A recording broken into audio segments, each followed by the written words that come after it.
Welcome to Politics Done Right. I am your host, Egberto Willies. This is a progressive program that will take the mystery out of politics. This is the program that will encourage you to make sure government becomes we the people. Whether you are liberal, progressive, conservative, or otherwise, you get to air your point of view.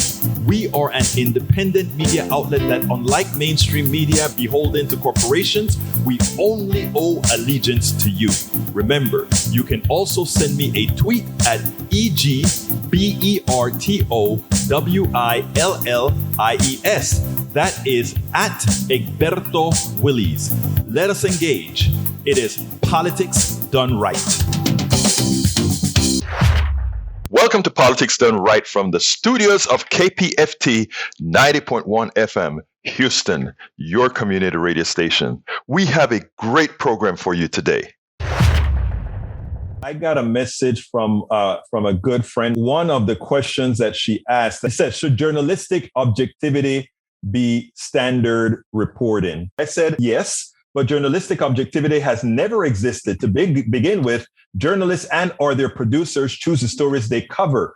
And the stories they cover, even if they are simply reporting occurrences without opinion, illustrate subjectivity. As an example, figure out all the violent crime in any given city, then watch the local news. Do the protagonists of said violent crime on the 6 o'clock news reflect either the totality or proportionality of those in reality? I don't think it does. It's complex. It's a bit more complex, but most of our reporters, including the regular mainstream media, to actually try to discern where it's not commonality, but where the actual math exists. I always tell people BS in, BS out. If the FBI data looks like crap when it goes in because of who actually gets the numbers in there, the numbers that get out is going to be crap as well. Now, we take a look at something like Ukraine right now. Ukraine, it has the real sympathetic ear of the United States right now. And we really feel for those people who look like most Americans right now. And we cannot believe that those things are happening in Ukraine. And worse atrocities continue today to occur throughout the world that we don't see. Remember talking. Republicans showed their colors yesterday, during the confirmation of Judge Jackson. It was amazing the lack of couth. It was amazing how rude they were. It was amazing they didn't let their sexism go out the door. They didn't let their misogyny go out the door. They didn't let any of their isms go out the door as they unleashed them all on Ketanji Brown Jackson. But you know what was amazing? The poise that she had. And the person that most categorized it and put it in the right context was Cory Booker, with that great soliloquy that he gave to her in honor of her. Republicans, as usual, in that Senate, they did everything to show exactly who they are. But you know, there was one Republican that stood out. I haven't been watching the other things that he's been saying throughout the other days, but he had one commentary that I think all should see. Check this out, and then we'll take it on the other side. Before I move on, just because we've had a number of members of this committee comment on cameras in the court. I've made my position on this clear a lot of times, but if I can give a tiny bit of friend of the court brief in advance, because I think when you're on the court and you all continue to debate this issue, I think it should be a decision for the Supreme Court to make about whether or not there are cameras in the courtroom, not a decision for the Article 1 branch to make for Article 3. But I think it's incredibly important for us to recognize, because I think I differ from a lot of my colleagues on this who are advocates for cameras in the courtroom. I get their position that transparency is a virtue. Transparency is a good thing. I also believe that pen and pad can facilitate a whole heck of a lot of transparency just fine. And it's healthy for Americans to recognize the second and third and fourth order effects of cameras. A huge part of why this institution doesn't work well is because we have cameras everywhere. Cameras change human behavior. We know this. You don't have the same kinds of conversation over the dinner table table with your family when you're wrestling through issues and apologizing for something and saying, I said this before, but maybe I should modify what I said. My tone was jerky. My substance didn't account for your position. There's a whole bunch of things that humans can do if they're not immediately mindful of some distant camera audience that they might be trying to create a soundbite for. And Instagram can be useful for some small things, but for intellectual discourse, it is not a friend. And I think we should recognize that the jackassery we often see around here is partly because of people mugging for short-term camera opportunities. And it is definitely a second and third and fourth order effect that the court should think through before it has advocates in there who are not only trying to persuade you 9 justices, but also trying to get on cable that night or create a viral video. So for what it's worth, I hope that the court doesn't respond to some well-meaning impulses from the Congress to push for cameras in the courtroom, but also some bullying. And there are ways that you can get to a lot of transparency. Audio recordings are increasingly released from the Supreme Court in timelier fashion over the past few decades. So for what it's worth, I'm glad that you on the court are making that decision, and I hope it isn't made for you by the Congress. Now, let me tell you, I think you could see exactly who he was talking to. Ted Cruz, you're showboating. Crowley, you're showboating. And of course, Lindsey Graham, you're showboating. It is amazing how direct he was to those without even calling their name, using cameras in the Supreme Court to make his case. Kudos to you, Ben Sasse, on this one. Now, what you need to do is vote for the woman. Let's see if you have the pelotas to do that. Hey guys, as you guys know, we have been alive for 52 years. And you know what? Venetia Williams, one of our board members, came out with a hell of an idea. And I want her to kind of pump it up for us. But all of you guys that are listening to us right now, Fund Drive is over, but we still need you guys. Hey, Venetia, tell us what you think not what you think, tell us what we as members of Pacifica, as members of KPFT need to do right now. Well, right now, we celebrating our 52nd birthday. And because we didn't do anything last year because of COVID, everybody's been asking, what we going to do? What we going to do? What we going to do? What we going to do? So I came up with 52 on 52, which means $52 for 52 years. It's a fundraiser I've done with countless other nonprofit organizations. And so the premise of it is that you just donate simple, Simon. You donate $52 for 52 years. That's all you got to do. And it's our birthday celebration, and that's what it's for. Look, let me tell you, Pacifica KPFT is a hell of a radio station. We serve Houston. We're here to serve, and that's what we do. And, if you just go to our website and go to, wait, how do they donate anyway? You tell me. Okay, they donate by going to kpft.org, and the Fund Drive phone number. I don't know that phone number by heart, but it's 713-526-5738. Come on, Venetia. Okay, I never memorized. They need to get a simpler phone number, 526-6000 or something. I can't remember, but anyway, you just go to those two. You either go to the website or you go to the phone number and just follow the prompts. Well, and then how they ask you for what show you want it to be for. Just say 52 on 52. Well, It'll come up. It's so funny. I did it even simpler because, I went on the website and that they had that thing that said PayPal. And since you guys going to key on, PayPal. Just click on PayPal and I did the $52 because you embarrassed me in the board meeting because it was like, you mean you haven't done your $52 yet? And I did not do that. Hey, I did not do. Might as well you had. Because of No, I said that all board members need to donate, and they do. Because when what's his name is working himself crazy trying to find grants, And the first thing, I'm serious, a lot of people, if you're not into grant writing, you don't understand it. But if they're going to shell out big money, the first thing they're going to ask you is, what is your board 100%? Is your board 100%? And that's the first question they're going to ask. So $52, okay.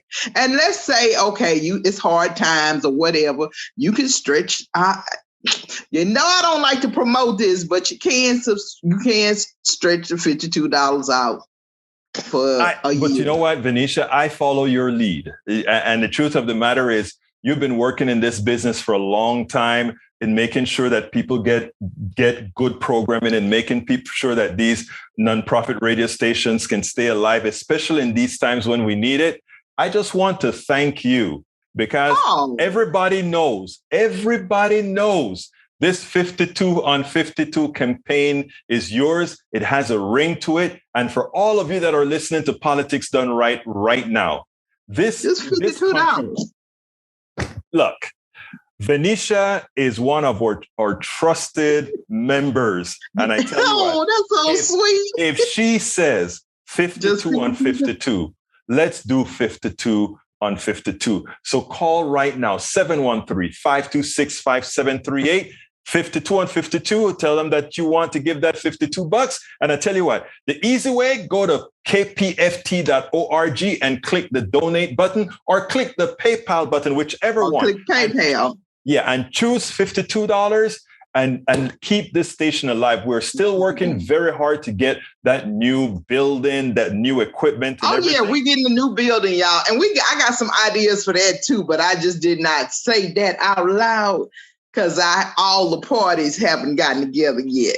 But let's stick to 52 on 52 until you get all of that stuff hammered out, Venetia, and then we're gonna get it done. So, folks, again, I want to thank very kindly Venetia for appearing on Politics Done Right to promote this 52 on 52. Because I tell you what, KPFT needs good people out there working their butts off for this station.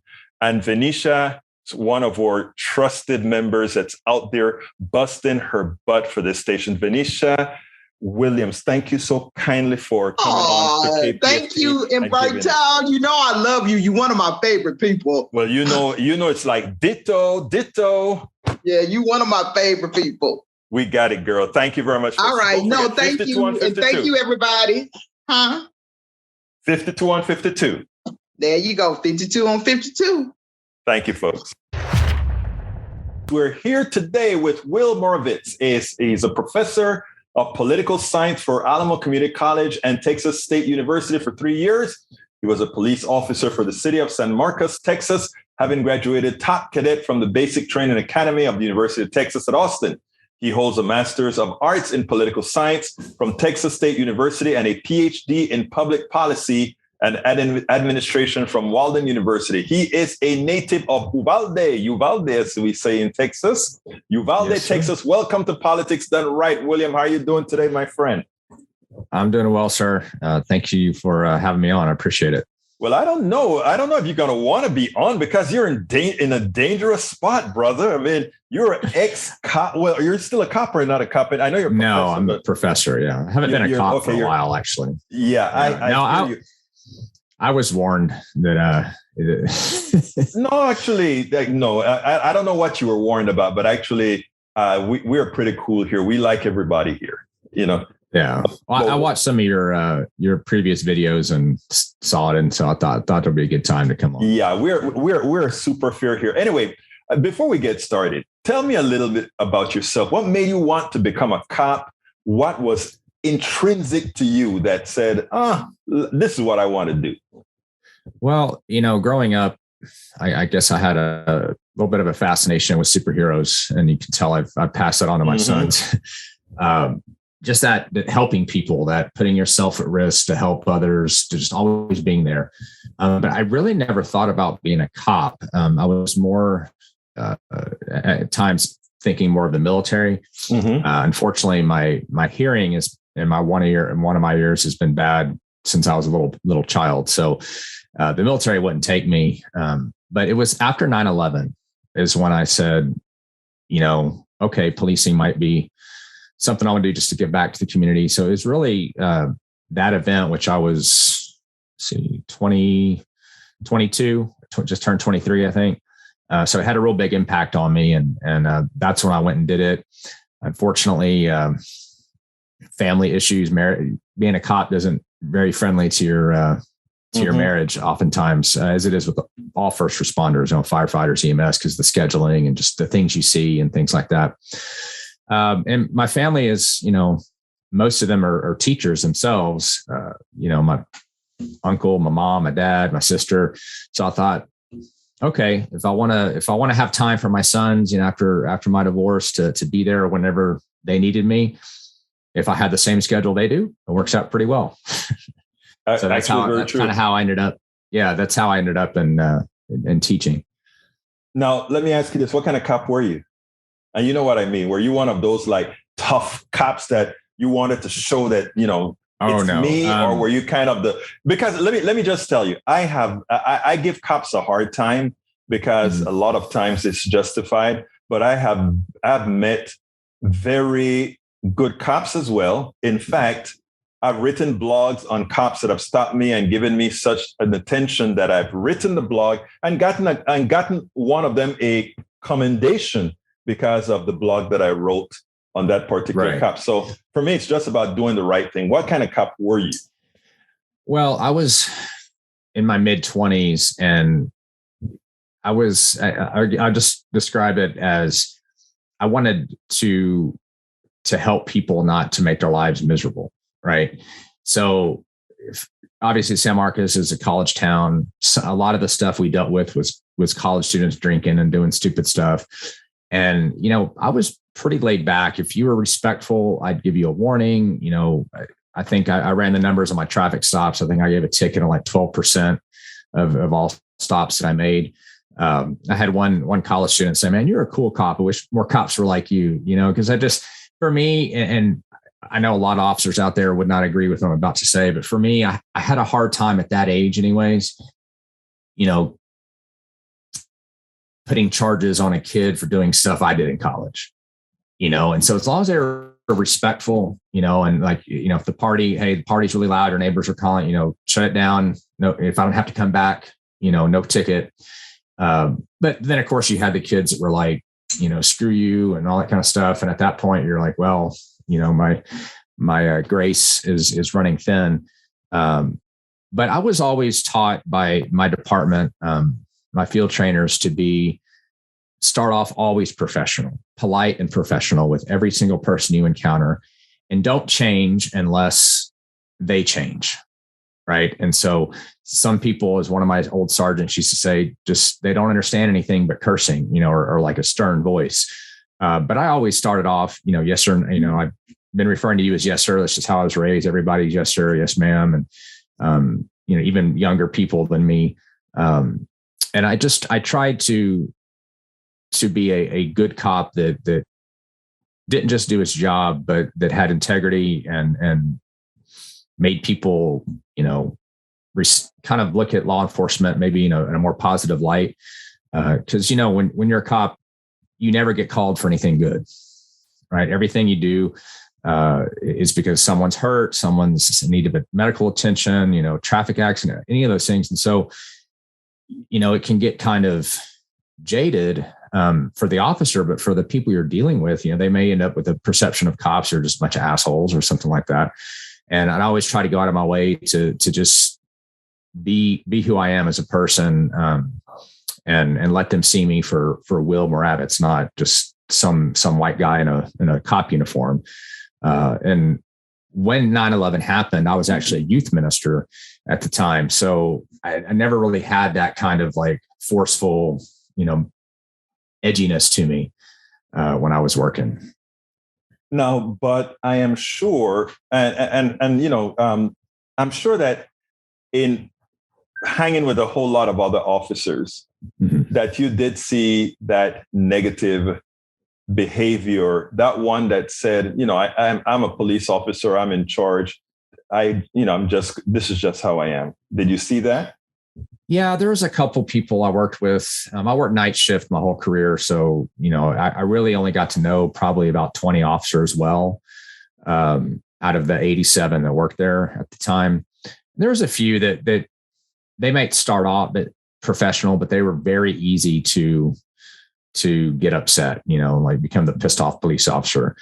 And we did have, unfortunately, there's not a lot of cops have trouble with their marriage, not just because of what they see and how it affects them, but especially in a college town like San Marcos, there's a lot of temptation. Those college girls, they love a man in uniform, and I got propositioned many times on traffic stops from college students, and I was faithful to my now ex-wife and never even considered it, but I knew some that did, and there was one officer that I worked with who, I don't know whatever happened to him, but he did get fired and arrested and fired for having some sort of inappropriate contact with a girl on a traffic stop. But by and large, these were fathers and husbands and brothers, and they all seemed to, just about every single one of them I talked to got in it to help people. There was a few that were like, well, it was the best paying job for what I was qualified for, or things like that. Some are like ex-military that it's kind of a natural, just similar culture. Beyond that, I think, there's definitely cop humor, right? There's definitely, and you find this with veterans of wars, or, even firefighters, first responders. They kind of have a dark sense of humor because laughter is how they deal with a lot of the stuff you see. But I would say out of the 87 cops I worked with, and the 20 or so that I knew really well, and I knew a few from other agencies as well, I think they were all good people trying to do their best. Everybody makes mistakes. When cops make a mistake, unfortunately, that can cause injury or even death to themselves or to others. So there's a lot of scrutiny there. But like when I teach my classes, I'm like, okay, everybody makes mistakes. The difference between, let's say, a cop and Tom Brady, right? Tom Brady, whether you love him or hate him, he's probably the greatest quarterback of all time, right? The GOAT. Does he throw interceptions? Did he lose games because of it? Yeah, of course he did. And no one studies harder. No one, he's the most successful player. But when he throws an interception, unless it's the last play of the game or whatever, he gets another chance to make it right. It's not so easy when you're a cop or a firefighter or something like that. But sometimes the mistakes you make do have bad consequences. It really can't be undone. And that's a lot of pressure. When I was young, I'll be frank with you. I thought officers, weren't all that smart, in general. I mean, and that perception existed at Texas State. A lot of those kids were like being a cop is what happens when you only have a high school diploma. And of course, my sergeant was like a master's degree holder in criminal justice, and was like, no. But what I found going through the academy, UT Austin supposedly has one of the toughest academic academies in the country. My alma mater. Yeah. Yeah. That's what I looked at your bio, saw that. Physically, it wasn't, SAPD, Texas DPS. Those are much more physically demanding, but academically it was a lot. And the information wasn't necessarily hard to grasp, but I was amazed at the amount of information you had to know. And then you also had this part of the job where not everything is clear-cut textbook, right? So you have to, it's called the totality of the circumstances. You have to factor in all these different things. So, for example, using force. I'm 6'1". When I was a cop, I was about 190 pounds. I was an athlete. I was told, look, you're going to have to hold off on use of force longer than the female officer, because people will look at that. You're a decent sized man. You should have been able to avoid escalating. Whereas a female officer, 5'6", 120 pounds, can use force and higher levels of force quicker when it comes to those situations. And you have to think about all that. And, when you're first starting out, especially since I didn't live in San Marcos, half the time I was just trying to make sure I knew where I was going when I got called, what street is it, and all that kind of stuff. So there's just a lot to know. And I do think there's a problem in the police community where they don't do enough. And I was just on a podcast called Three Cops Talk a couple of weeks ago, and they mentioned this, that the profession in general hasn't done a really great job of trying to communicate with the people that they're sworn to protect and serve. And I think in addition to that, there was, and it's been a while since I've been a cop, but like we were trained to have friends that were not cops. We're told that because if you're only in the cop world, you start to see everything as us versus them, because everybody you deal with is being accused of a crime or doing something wrong, and that's why you're there. So it's really important, to kind of have community ties that have nothing to do with your job. Otherwise, you can get jaded, and it started to happen to me before I left. And that's where I want to. When you talk about jaded, I want to stop you right there to ask. First of all, well, I wanted to ask something beforehand, but I want to do this first. Why did you write The Blue Divide?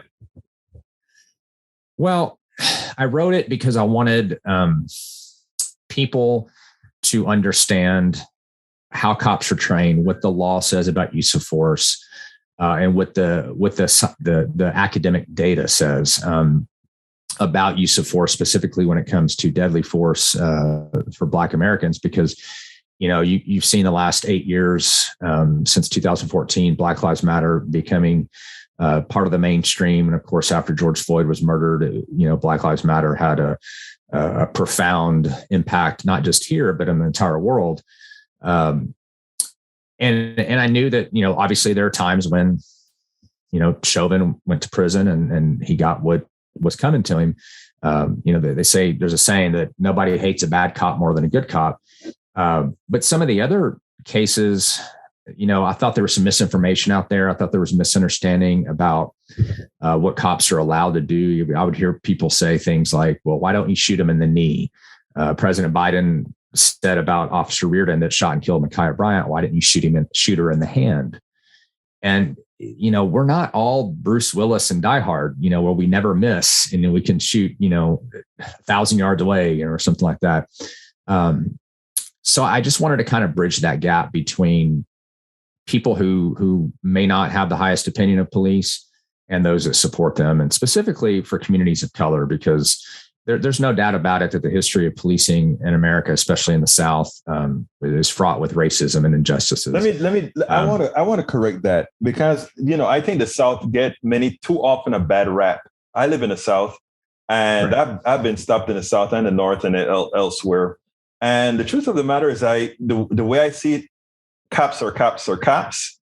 And when you have good ones, you have good ones. And when you have bad ones, you have bad ones.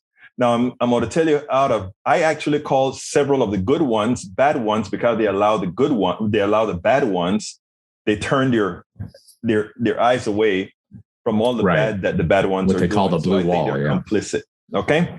Now, yeah, well, I was referring to the South back, Jim Crow and that era, not necessarily today, the last 20, 30 years. A lot of things have changed. I was actually kind of sticking up a bit from a Southern cops because in a lot of ways I'm saying that too often we have this racial thing. We want to make people believe like it is so much worse in the South. Mm-hmm. Some of my nicest racist friends are here in the South.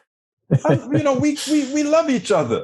No, I'm kidding. Yeah, no, the South of 2022 is not the South of 1954. Right. But what I'm really trying to get at is this, Will.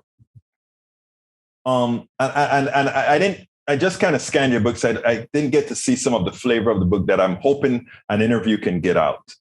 Okay. Do you not believe that people of color do get a different type of treatment from cops in the aggregate? Well, some of the studies I cited show that in lower levels of force, yes, that is true. When it comes to deadly force, though, several of the studies I found actually showed either no discrepancy or in some cases in a simulation type training that Washington State University did, that cops are actually slightly more likely to shoot white people in situations. And when asked about it, these officers told the professors, and you can find the study online that's referenced in my book. They said that they hesitated because they know how it looks, especially when a white cop shoots a black man or a black woman. So I think in the last 8 years, because of Black Lives Matter and because of the attention that the issue has drawn, I think in a lot of cases, cops are a little bit more hesitant to use deadly force because they know that the scrutiny is going to come, even if it's justified. But no, I definitely, the use of force data does show that at lower levels of force, specifically, young black men are going to have more, encounters of that nature than other people. Let me ask you a question. I do a lot of blogging, and I blogged a video where there was this 14-year-old black kid fighting with a 16-year-old white kid or 17-year-old white kid. I don't remember which one. The white kid was the aggressor.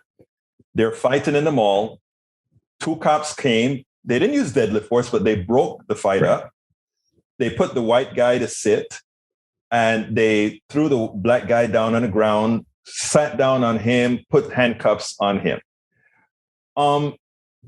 I see videos in school, and we see videos of white kids getting arrested too. Don't get me wrong. I'm not trying to right at all. But what I find difficult, and even let's say with yourself, I just find it hard for everyone not to see that there is a distinct difference in policing. Let me point out something that you mentioned there that's apropos. You said that they did a study at this university with the cops, and when they did this experiment, the cops drew their guns quicker on the white person than the black person. Let me tell you another study that I've done myself. I've done the study that says, who do you think is the criminal? And because I'm a smart dude and you're a smart dude, we both are Longhorns, brother. One of the things I did for that test is I made sure to make it that I was in control of what was being tested. In other words, it was a test. We knew what the outcome was likely or wanted to be, and the test isn't really valid. And in other words, a lot of these control studies that they want to make control studies are not appropriate. What you have to do is look at the empirical data out there, because that is what's happened without you knowing that you're being tested for something.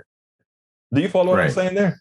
No, I understand. Yeah. And that was actually the only data or empirical study that I used where that was simulated. Everything else was looking at CDC death reports, FBI uniform crime report, some government statistics, National Crime Victim Survey. Let me interrupt you one more time. Yes. Sorry for that. You notice I don't interrupt a lot. I like my audience, my guests, because you are my guest. You are welcomed here. One of the things that puzzled me as well is when you say that, if you take a look at the FBI statistics, right? I always laugh at that, right? Because I live in Kingwood, Texas. I live in a lily white neighborhood. Okay. And in my daughter went to school, and I never showed up my activism then because I didn't want her to have to deal with the effects of that. But in my community, when those kids go to the park behind my house and they get caught with beer bus and all these things, including one guy who wrecked his father's Mercedes, and the cop told him, hold on, when the person was trying to press charges, hold on a minute, and they went and do other things. I see that these guys at the point of entry to the data that you read, in other words, the point of entry to that FBI data, it's not the same if it were in my wife's community, which is a predominantly Black community on the other side of Houston, right? Something happens there, they are into the system, their numbers are in. So if you then look at the FBI data that's in there, it says, whoa, the crime rate among young Black men so much higher than white young men. And in my community, the white young people are heavy on drugs because they can afford it. These guys, so what I'm saying is, when I see these reports just in the raw, I want people to take it with a grain of salt. In fact, I would love for you to take it with a grain of salt when you're looking at those reports as well, to be able to say, well, that is something to think about, because I know the thing that I fear the most. I'm a professional. I'm an engineer. I'm a business owner. I have all these things. I have my own house, my own business.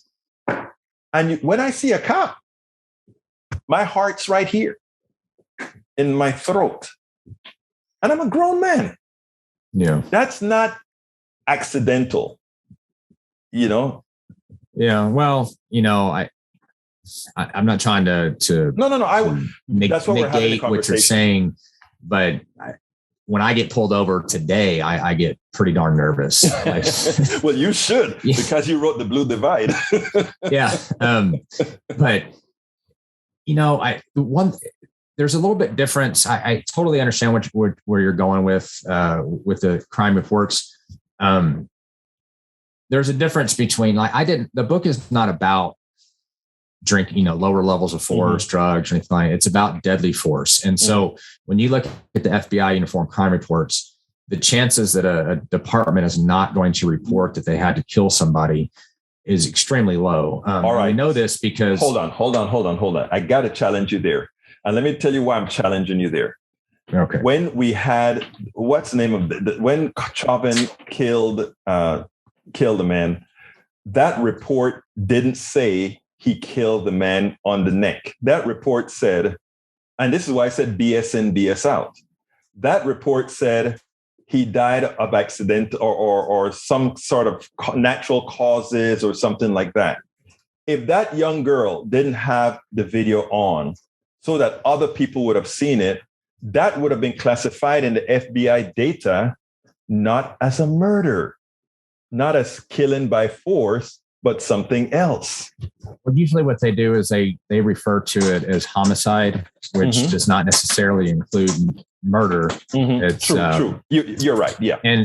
But you see, when you take the CDC, for example, their reports, and you compare them side by side with the FBI crime reports on deadly force, they're very similar. The National Crime Victim Survey has nothing to do with police, right? It's just surveying victims of crime, and they ask things like, okay, do you know the race of the offender? Did you know their gender? Those kinds of things. And the data is not exact, but it matches up fairly well with deadly force. I don't doubt that some departments are not going to. Sorry, sounds like we're getting hail outside of my house right now. Oh, is that hail out there in New Brunswick? Yeah, we were supposed to have a really big storm coming through. My wife told me that. Yeah. But so my poor truck, I don't have a garage, so my poor truck's probably going to have to go to the shop. No problem. So you're doing it even in a storm. We're having this conversation even during a storm. Yeah, but I do think that you're correct in the sense that lower levels of crime don't often get reported, especially if you don't actually charge them, right? So like technically, minor in possession of alcohol, right? That's a crime. But you may say, all right, just dump out the beer and go home, right? And so that wouldn't go into the report. Right. And I've done that before where I gave these guys a break. They had some very small amounts of marijuana on them. And I'm like, they obviously weren't high while they were driving. They just had it. I'm like, look, let's go on camera. Let's dump out the marijuana on the street and rub it with our feet, and then you just go on your way with a traffic violation, which is what pulled them over in the first place with. Departments, I worked for a good department. Every time we used any force or a threat of force, we had to report it. The leadership at my department was very good about training. That's not the case for every department, especially smaller departments. They don't have the budget. They don't have the thing. And another thing that we see is when you hire cops who have a bachelor's degree or higher, they tend to have fewer use of force complaints. They tend to have fewer complaints in general because the thought is going to college, you don't, I guess you're more enlightened is probably the best way to put it. So yeah, I definitely agree that on non-lethal crime, that the numbers could be skewed because cops aren't necessarily going to charge this person while they may charge that person. But I also think that a lot of cops are understanding of the tension. When I was a cop, I started in 2004. I'll never forget. I pulled over this car at like 3 a.m. So it's very dark outside. It wasn't a well lit area. It's a residential place, and the guy ran a stop sign. So I pull him over, and it's a college student. He's a young black man, and said, "Hey, this is why I stopped you, and license and insurance and all that." And he was very respectful. And when I came back up, he said, "Sir, can I ask you a question?" And I was like, "Yeah." He's like, "Did you pull me over because I'm black?" Mm-hmm.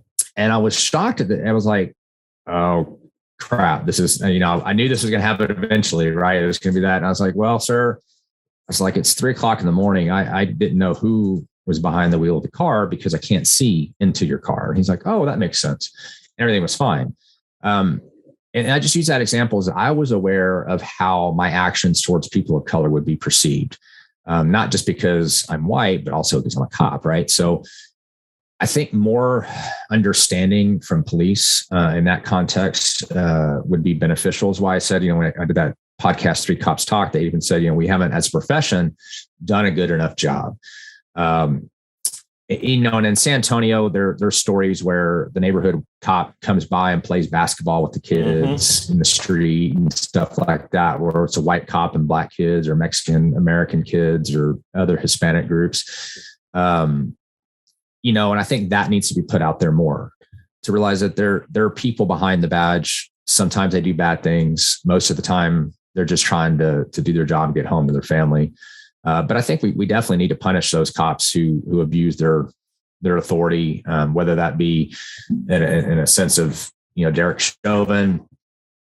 The other 3 officers were found guilty of violating Floyd's civil rights just last month, actually like 3 weeks ago. They're going to spend life in prison.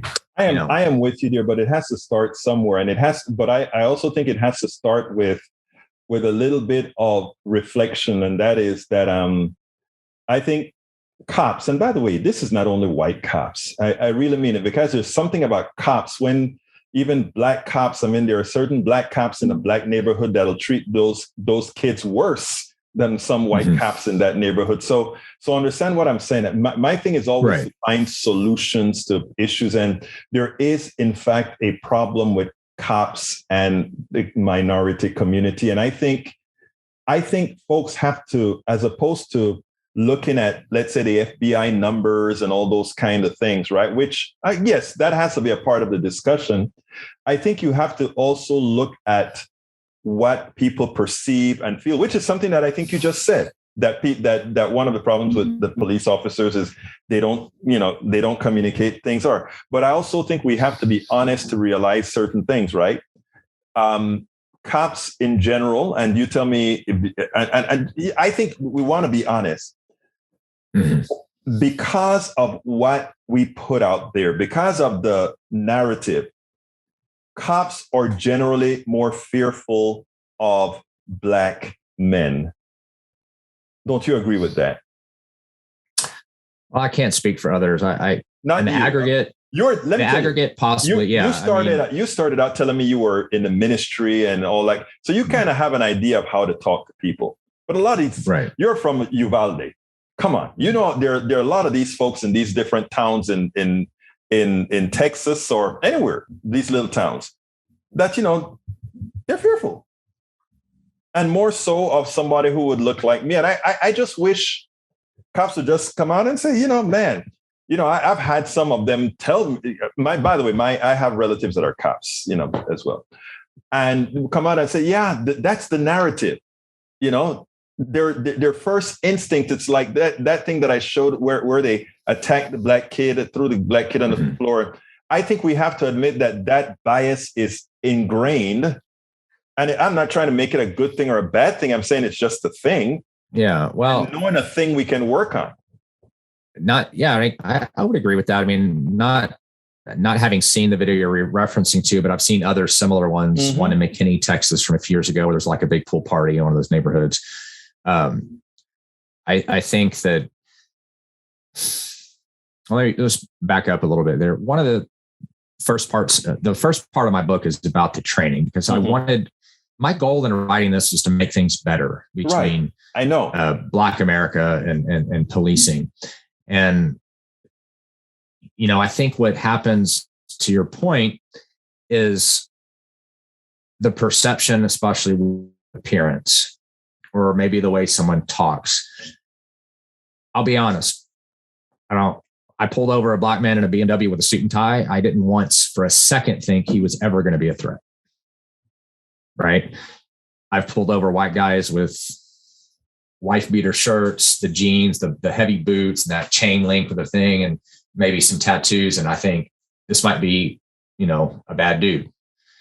Right. So I think that honestly, I think is part of it. And unfortunately, to your point, the narrative around young Black men often is that, because your pants are down around your butt, or, you're wearing, a bandana around your neck, or whatever the case may be, that somehow you're automatically, kind of a bad dude.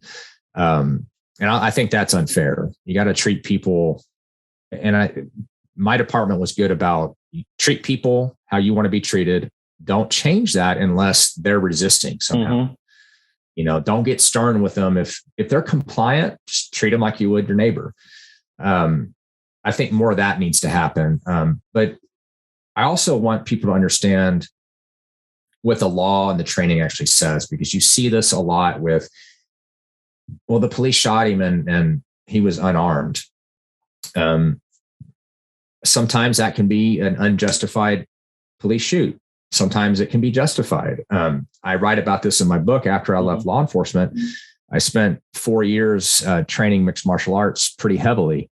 And the first day I went in there, I boxed a guy who had been boxing since he was a kid.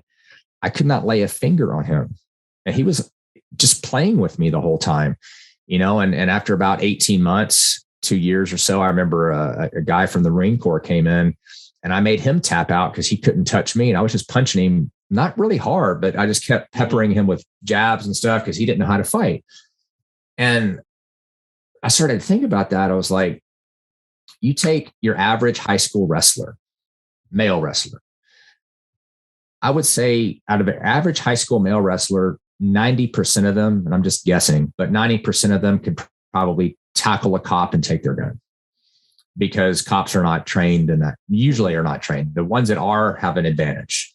And I feel that's another way that we could really address some of this problem, because if you are in a fight with somebody and your ability, and that you can survive on your back and you can get up after someone tackles you, stuff like that, you're much less likely to resort to weapons, right? Because and the officers that were doing MMA when I was a cop, before I started doing it, they rarely used any kind of intermediate weapons. They were able to use wrestling or jujitsu or stuff to gain control without harming them, the subject. And cops, I think it would be better for them, but they also have to realize that there's no background check to go to an MMA class, and so there's some not so honest people that work out there, and they know how to fight really well. And maybe they don't, have any qualms about going after a cop or trying to hurt them or what have you. But, I think that's something that I wanted people to understand, is all the different nuances that goes into when you make a use of force decision. I want to say something before, because we're coming close to the end of the interview. And by the way, folks, I want you to get the book, because let me tell you why I want folks to get the book, because there are certain little snippets in the book that I'd like folks to write to you about. Send Will Morovitz an email and say, Will, let's explain this a little bit more here. But I think it's important, because your point of view, in as much as you want to do good, I know that you're a good person. I think there are some other points that need to be exposed here. Like, let's talk about cops using force and deadly force. I think the laws are written all wrong. And why are the laws written all wrong? Because there are too many dead people. And I'm not only talking this on a color barrier at all. I'm talking about there is so much protection for the cop in when he shoots. And well, even though the person did absolutely nothing wrong, because I had the feeling that he may or she may hurt me, I have the right to blow your head off. There are a lot of these laws that need to be rethought, right? Well, and I've often told people, you may disagree with what the law says, you may disagree with how the training works, but I just want to explain what it is, because people generally don't know what the rules are. And that's good. And so, if you want to have a discussion that we need to change some of the laws surrounding use of force, then we can have that discussion. I will say that if you go too far the other direction, people aren't going to want to be cops anymore. Well, so you got to have a balance there. I hear you. But the thing about it is most cops don't ever discharge their weapon. Most cops, never, most cops really are good. I don't normally say that, but most cops really are good. My family, I have a lot of family that are cops. They're really good. But too often, and one of them told me, he said, after I am retired, I'll tell you some stories. And my thing to my cousin was, my God, so you actually saw some stuff and didn't say anything? He said, I had a family to feed. You get the point. Yeah. So, I mean, there's a lot that needs changing. And I think somebody like you coming out and writing a book about it and putting it out there, I think it's a good thing. So folks, get the book, The Blue Divide, Policing and Race in America by Dr. Will Morovitz, former cop, now a professor at at Texas State University, etc. Get the book. But I want to finish here this way. Well, I'm going to give you the same honor I give everybody else. What would you have liked me to ask you? And please do it in a minute. What would you have liked me to ask you that I didn't? Oh, gosh. If nothing, it's fine too. Nothing really pops out to me. I think, maybe asking about one of the cases that I discuss in the book, because like the middle of the book is where I go through Eric Garner through, I think Ma'Khia Bryant was the most. Yeah, I saw them in the. Yeah, and just looked at some of those high profile. And again, if you read those chapters, you know that I don't shy away from criticizing the police when I think it was warranted. And I think that's something that's starting to happen, that more people are realizing that they need to stop this blue wall of silence.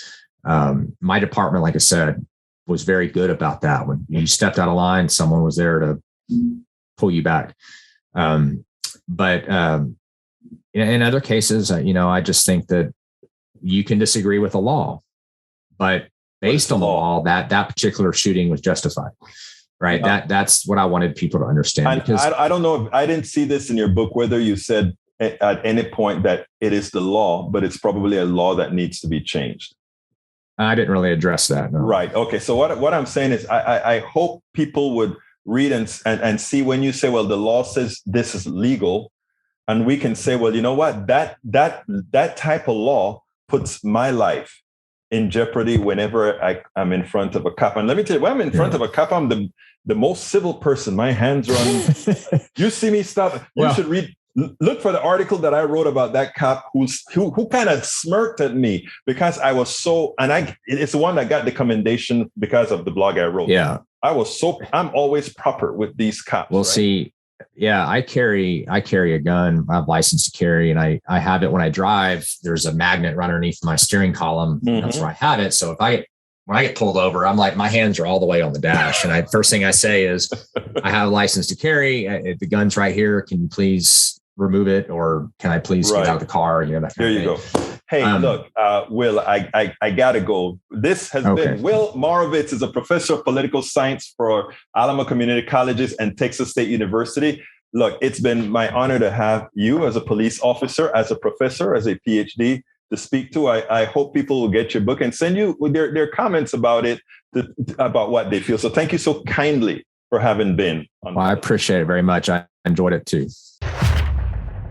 You can listen and or watch Politics Done Right Mondays through Fridays on Facebook Live at facebook.com/politicsdoneright or on YouTube Live at politicsdoneright.com/YouTube.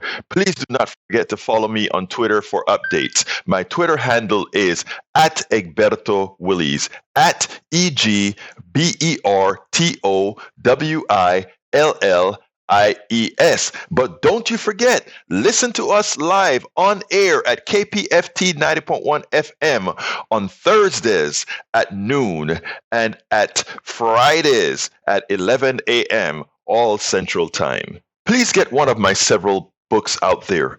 As I see it, Class Warfare, the only resort to right-wing doom, for a contribution of $120. It's worth it. How to talk to your right-wing relatives, friends, and neighbors for a contribution of $120. How to make America utopia, take away the economy from those who rigged it, for a pledge of $120. Get any two of those books for $200, any three of those books for $250. The contributions for my books go directly to support our station, KPFT 90.1 FM. Alternatively, folks, please get your basic KPFT only membership for $40, a Pacifica only membership for $25, or choose from one of our many other gifts for your contribution. Just go to kpft.org, choose Politics Done Right for the program, and select an option either for our books or something else to support the station. It is definitely worth it. Please remember to keep your community radio station in your minds. Keep KPFT on your mind. Talk about it. Tell your friends about it. Tell them you know about this station in town, 90.1 FM Houston, that needs your support. That is there to provide that nourishment that we need. KPFT 90.1 FM Houston. Well, folks, that's it for today. You know how I'm going to end this baby. My name is Egberto Willies. This is Politics Done Right. And you know how I end this baby. I am what? Out.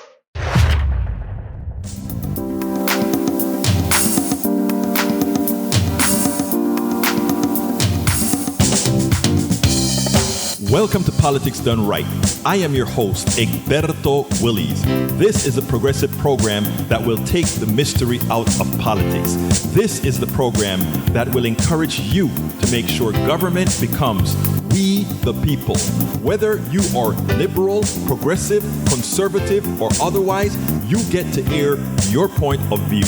We are an independent media outlet that, unlike mainstream media beholden to corporations, we only owe allegiance to you. Remember, you can also send me a tweet at EGBERTOWILLIES. That is at Egberto Willies. Let us engage. It is Politics Done Right.